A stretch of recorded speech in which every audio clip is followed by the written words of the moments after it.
una pregunta controvertida y delicada, espero que no me decepcione una respuesta. ¿Por qué el proyecto de reparación de la AS15 no cuenta con elementos básicos de seguridad para la circulación nocturna durante el periodo de obra? ¿Y a qué medidas ve tomar la Consellería de Infraestructuras para arreglarlo?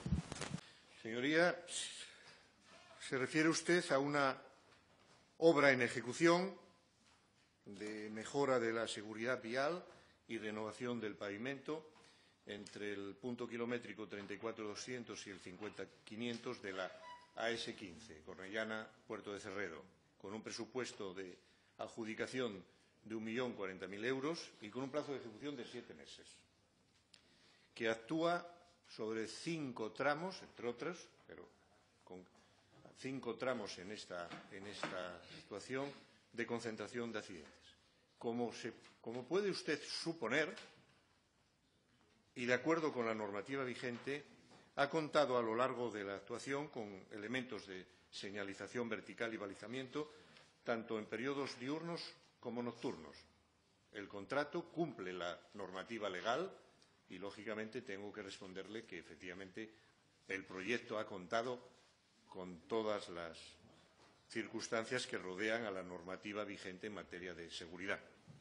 Señor consellero, vine a preguntar por esto, precisamente porque hay una cuestión que no respondió, que es por qué no está pintada la carretera, por qué cuando conducimos de noche por ahí corremos el riesgo de espetanos o de matanos directamente. Esto no respondió. Dice que veía acabar después de Semana Santa, pero la cuestión es que esa carretera tiene que tener... bien, perfecto, si lo dice ahora, perfecto. La pregunta parece inocente, ¿no? Pero, y parece que estamos hablando de una carretera cualquiera, pero no es ni lo uno ni lo otro, por desgracia. Todo lo contrario, y es muy importante. No es inocente porque, como ustedes, ni el más mínimo detalle lo oye, y porque además donde parece que hay trampa, a pesar de que no nos conocemos mucho, al final acabamos viendo que efectivamente la hay. Hay una carretera cualquiera, y es la carretera del suroccidente, y no vamos a abondar la importancia que tiene para los 30.000 habitantes de la comarca, ni el agravio que supuso el abandono o la falta de mantenimiento crónica durante años. Eso huelga de filo. Pero el caso es que es la carretera del suroccidente, y es la nuestra carretera. Y ya con bastante resignación aguantamos la galvana de los gobiernos de Javier Fernández todos estos años. No fueron pocas las veces que se denunció en esta Cámara, ya de la sociedad civil, la situación de esta arteria, sin que hubiera una respuesta, ¿no? Por eso cuando en diciembre empezó a haber movimientos, pues llegamos hasta sentir alivio, alegría, hasta emoción en positivo, podemos decir. Parece que por fin llega, ¿no? Que por fin empiezan a arreglarla. Ni siquiera cuestionamos que, a pesar de que estuviera presupuestada, no se tramitara hasta final de año. Pero claro, llegué después de más de 3 meses conduciendo al Palpu por la carretera, pues la cosa empezaba ya a clamar al cielo y empezábamos a preguntarnos si tanto costaba pintar una línea mariecha y a poner catafaros para poder ver algo. Hay otras preguntas, ¿no? ¿Por qué se actúa en solo algunos tramos mientras otros siguen desfarrapados?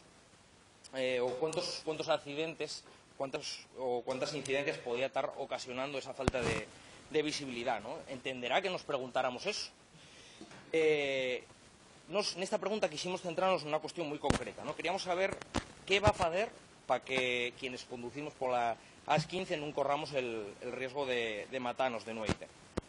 Y, como decía, todavía no respondió. Y güey, debería dejarlo claro, porque si se ve por las ramas, entonces nos ya aseguro que vamos a llegar a la miocha del asunto, que vamos a seguir preguntando. Y la siguiente pregunta sería de quién ya la responsabilidad de pintar la línea mariecha. Pues esa responsabilidad, según el contrato, es de la empresa. Según el epígrafe 15.7, dice que los costes se consideran incluidos en los gastos generales del proyecto, que para el abono de la primera certificación es necesario que acrediten tener colocada la señalización horizontal, lo cual incluye la pintura, y también que la dirección facultativa puede instar al contratista de la obra a hacer esto. Y a eso no se está haciendo. está perdonándose a la empresa hacer esta intervención. Con lo cual, la siguiente pregunta que nos formulamos es ¿por qué no se reclama a esta empresa el cumplimiento cuando está incumpliendo?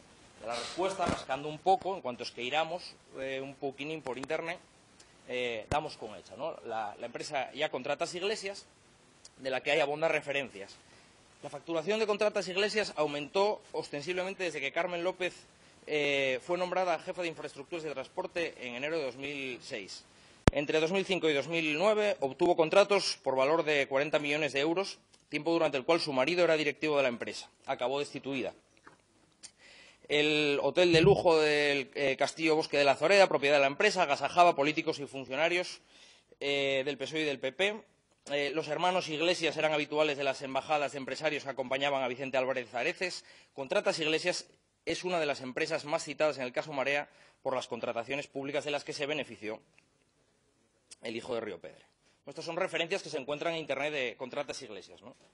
Entonces, lo que vemos, casualidad, que topamos que se está perdonando a una empresa, de esas empresas que son de la familia, ¿no? Y que no, lo que estamos viendo es que al final, con los de Sou, con los del Sou Clan, nada es inocente. Y que al final prefieren solidarizarse con una empresa que está incumpliendo en vez de solidarizarse con la población comprometida del suroccidente. Y usted, que salió del Parlamento supuestamente virgen al Gobierno, pues creo que debería distanciarse de estas prácticas. Entonces, lo que queremos saber es, ¿veis obligar a esta empresa a cumplir? Y cuando decimos eso, queremos decir que si mañana veis obligar a que empiecen a pintar ya esas líneas que impidan que nos matemos cuando conducimos por ahí. Eso es lo que estamos preguntando, y no cuándo veis acabar la obra. Estamos preguntando otra cosa y es lo que queremos que pregunte. Y si no responde a eso, entonces, pues, la gente del suroccidente empezará a preguntarse que por qué tienen que andar mirando pliegos de contratación para ver por dónde nos la está colando el Gobierno, o por qué tenemos que seguir siendo el reducto de una administración que se niega a abandonar el clientelismo, o por qué tenemos que pagar las consecuencias del trato de favor a empresas amigas, ¿no? Con lo cual, señor consejero, responda, por favor, si se compromete a obligar a esta empresa a cumplir con las condiciones del contrato, que ya acabo de reseñar, porque si no responde, creo que la respuesta va a tenerla contundente en las urnas. Gracias. ¿Qué tipo de reflexión, de mecanismo mental le lleva de una pregunta que podría tener sentido contestar a esa disertación que ha hecho usted, calumniosa, absolutamente repugnante, sobre personas, sobre empresas, sobre insinuaciones políticas? ¿Usted qué cree? ¿Que todos vamos a tener que estar en sus mismas ensimismaciones? Tenemos que pensar que cada vez que hay una intervención parlamentaria sobre una actuación transparente, una adjudicación de una obra a una empresa, la empresa que sea en Asturias, hay que pensar que hay funcionarios implicados en no sé qué extrañas maniobras. ¿Cree usted que no tienen dignidad? ¿Cree usted que no tienen derecho al honor? ¿Cree usted que no son merecedores de respeto? ¿Cree usted que realmente la deriva de la discusión sobre cómo se ejecuta una obra merece toda esa riada de alusiones calumniosas? ¿Cree usted que este es el debate que hay que tener? ¿Por qué en una carretera está mejor o peor pintada una raya, o si realmente había o no que pintarla? Se está desarrollando de acuerdo con un pliego de prescripciones técnicas, señoría. No lo está decidiendo ni el consejero ni quien usted cree. Hay un pliego de condiciones técnicas para ejecutar una obra. Sobre esta obra, sobre esta actuación en la S15, ha habido ya demasiado interés técnico en los responsables políticos. Es decir, es que se está haciendo mal, hay que hacerla de otra manera, sin contar ni siquiera cuál era la opinión de los técnicos que están llevando a cabo esta obra, o si se está haciendo de una manera totalmente distinta. ¿Usted cree que no conozco esa actuación, que no paso por ella todos los días, ni siento el peligro que usted traslada aquí? Ya sé lo que pasó con ella en relación con la instalación de los captafaros que se han levantado, que separaban el sentido de la vía. en la señalización, y ya hemos hablado también con el alcalde, para decir, habrá que reponerlos todos y habrá que tratar de reforzarlos en algunas de las zonas que introducían mayor oscuridad, en algunas de las curvas de esa actuación que no funcionaban correctamente. Pero todos los dispositivos de señalización vertical y horizontal que prescriben las condiciones técnicas de adjudicación se están haciendo, se han hecho y están siendo supervisadas con orden y rigor por parte de los funcionarios responsables, en esa y en las demás. En esa y en las demás carreteras. Señoría, no porque en esa tenga usted una preocupación especial y considere que yo también la tengo que tener. Para mí también es una obra importante, exactamente igual de importante que las del resto de Asturias. Exactamente igual. Y que se ha llevado en tiempo y forma para su ejecución. Y, por supuesto, empezaremos la segunda fase después de Semana Santa. Porque sabe usted perfectamente que no se pueden hacer determinadas actuaciones, el aglomerado en frío, con unas determinadas condiciones de temperatura o condiciones ambientales. No se puede hacer y no las van a hacer. Por lo tanto, cuando hay menos de 10 grados Celsius, no se hace. Cuando la temperatura esté por encima se hace. Y así se hacen todas las obras, no esa sola.